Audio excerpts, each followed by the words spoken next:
गाव कोणतं आहे तुमचं? लय लांबून आलात तुम्ही. सगळ्यात प्रथम तर करण अर्जुन कृषी सेवा केंद्र तुमचा आभारी. एक विश्वास ठेवून मॅडम वरती जाहिरात करून. तुमच्या तिकडे कोणी पॉवर प्लस वगैरे सोडलेलं आहे का? नाही ना, आता आम्ही सोडल्याच्या नंतर आमचं पाहून येते लोक तुमच्या. तुम्हाला इथं प्लॉट आहे बघायला जायचा का? ह्या मकाच्या खालूनच प्लॉट आहे सोडलेलं आहे. कांदा एकदम मस्त. मी काल व्हिडिओ टाकलेत ना, तिथं लेट टाकलेली. अख्ख्या क्षेत्रामध्ये 1 नंबर 2 नंबर साईज अशी.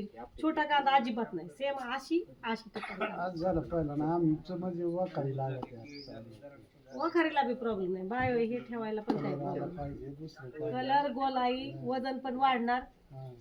तुम्ही आता कांदा आहे ना, छोटा मोठा कांदा असतो, त्याच्यासाठी तुम्ही आधी ना हे फर्टिस्टारची फवारणी करून घ्यायची. ही फवारणी करताना दक्षता काय घ्यायची? पाणी देऊन फवारा किंवा फवारल्यानंतर पाणी द्या, पण पाण्याची गरज आहे. हे काय करतंय, तुमचं जमिनीत तुम्ही जी खतं टाकताय, 1 गुणी टाकली तर 40% पीक घेते, 60% खत पडून राहते. त्याच्यासाठी ह्याची फवारणी केली ना, हे खतं आपटेक करायचं काम करतो. ओके, ह्याचा रिझल्ट 2-4 दिवसातच दिसतो. रिझल्ट आल्यावर मला कॉल करून सांगा, मॅडम रिझल्ट चांगला आलाय. ओके, आहे ना.